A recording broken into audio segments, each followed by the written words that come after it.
Hello everyone, मुस्कान जी इस point में आप सबका स्वागत है। इस चैनल पे आपको करंट अफेयर्स की डेली अपडेट मिलती है, इसलिए अगर आप चैनल पे नए हैं तो चैनल को सब्सक्राइब कर लें और अगर आपको ये वीडियो पसंद आता है तो वीडियो को लाइक करें। आज के करंट अफेयर्स में बहुत ही इंपॉर्टेंट क्वेश्चंस को हम डिस्कस करने जा रहे हैं, इसलिए वीडियो को स्किप ना करें और वीडियो को लास्ट तक देखें। पहला प्रश्न है, लॉन्च पुस्तक फियरलेस गवर्नेंस की लेखिका कौन है? Who is the author of the launch book fearless governance? इसके लिए ऑप्शंस हैं महिमा कोल, नीरू बाजवा, किरण बेदी एंड इनमें से कोई नहीं। And the correct option is option C, Kiran Bedi. Kiran Bedi Bharat की पहली महिला आईपीएस अधिकारी हैं और वो पुदुचेरी की पूर्व उपराज्यपाल भी रह चुकी हैं। इस बुक में, फियरलेस गवर्नेंस बुक में, इन्होंने अपने 5 वर्षों की सेवा और भारतीय पुलिस सेवा में उनके 40 वर्षों के विशाल अनुभव का जिक्र किया है।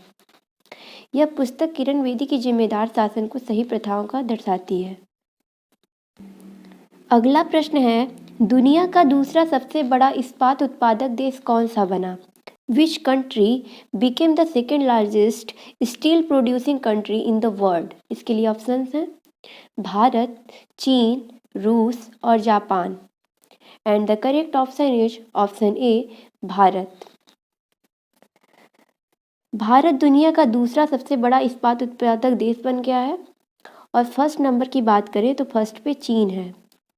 भारत ने 2021 में 100.3 मैट्रिक टन इस्पात का उत्पादन किया, जिससे इसकी रैंकिंग सेकंड हो गई है, जबकि चीन ने 2021 में कुल 1064.7 मैट्रिक टन इस्पात का उत्पादन किया और वह फर्स्ट रैंक पे है। चीन की राजधानी का नाम बीजिंग है और चीन के वर्तमान में राष्ट्रपति शी जिनपिंग हैं। चीन की मुद्रा का नाम रेनमिनबी है।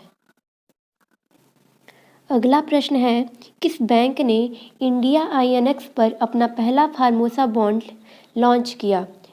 Which bank has launched its first Formosa bond on India INX? इसके लिए ऑप्शंस हैं Axis Bank, SBI, ICICI and इनमें से कोई नहीं।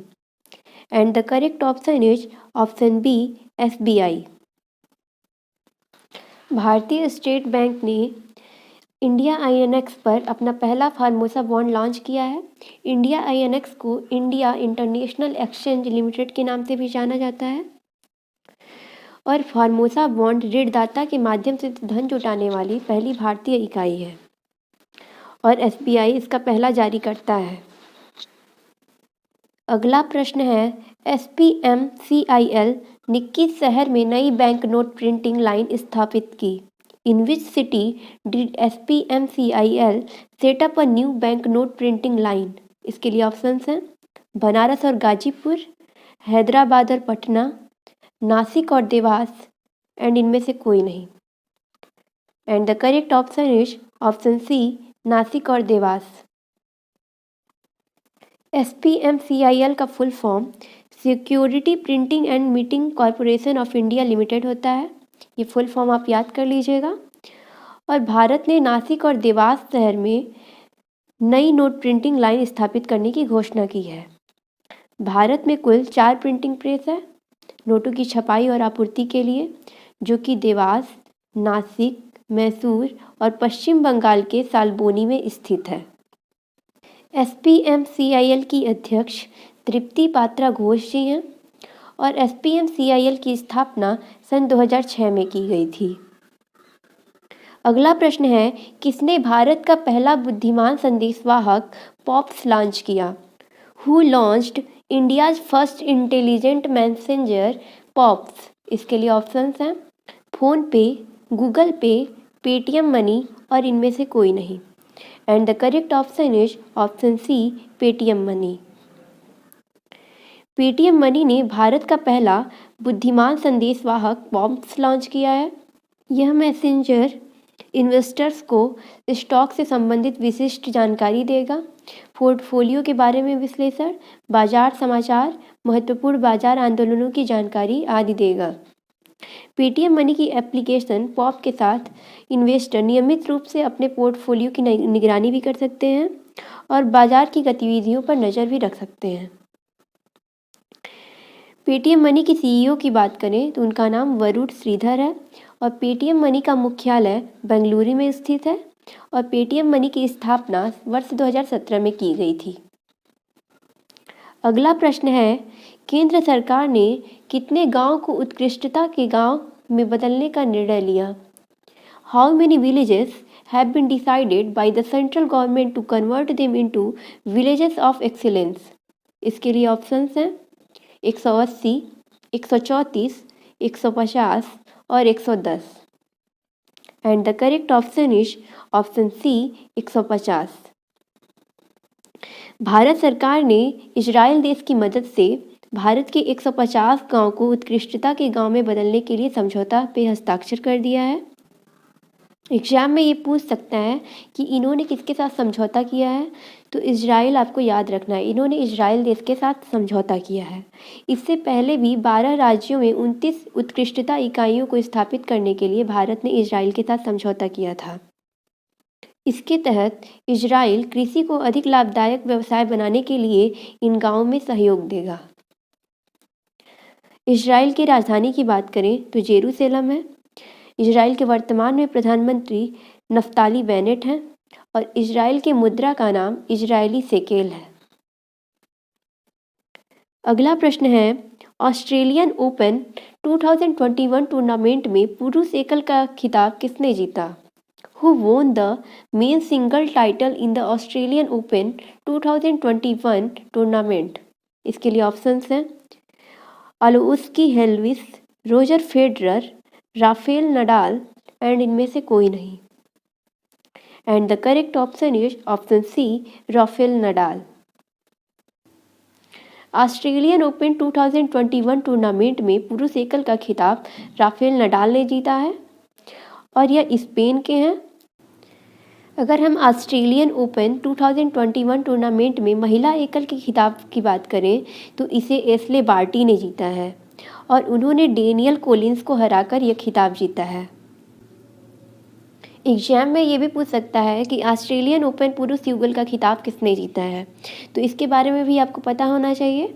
तो अगर हम पुरुष युगल का खिताब की बात करें तो इसमें थानासी कोकिनोकिस और निक किर्जियोस ने जीता है, वहीं जबकि महिला युगल का खिताब बारबोरा क्रेजिकोवा और कैटरीना सिनियाकोवा ने जीता है।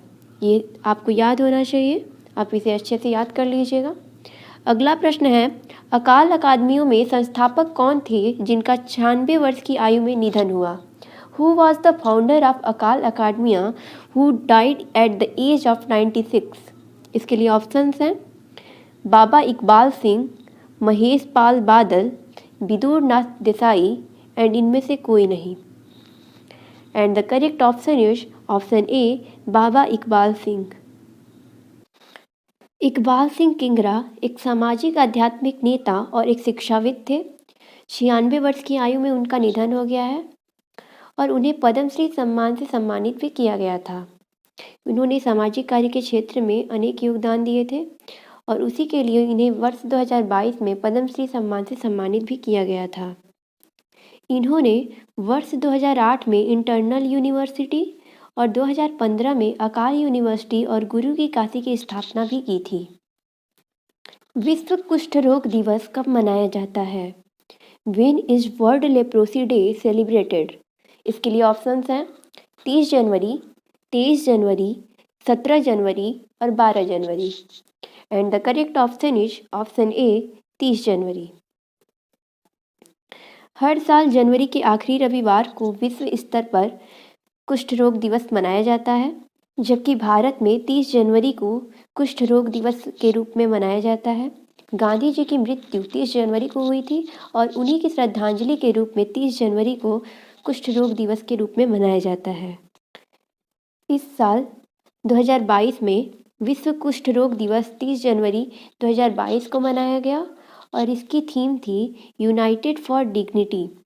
ये थीम आपको याद होना चाहिए। अगला प्रश्न है, 6वीं पैन एम अमेरिकन महिला हॉकी कप चैंपियनशिप किसने जीती? Who won the 6th Pan Am American women's hockey cup championship?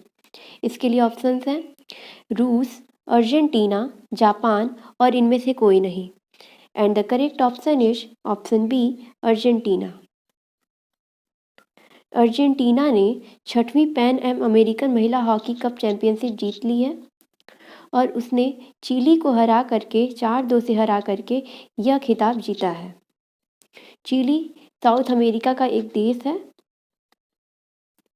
और इस चैंपियनशिप का आयोजन 19 से 29 जनवरी 2022 तक किया गया था और इसका आयोजन अमेरिकी हॉकी फेडरेशन के द्वारा चिली के राजधानी सेंटियागो में किया गया था। चिली की मुद्रा का नाम पेसो है। ये सारे फैक्ट्स आपको याद होने चाहिए, इससे एग्ज़ाम में क्वेश्चंस पूछे जाते हैं।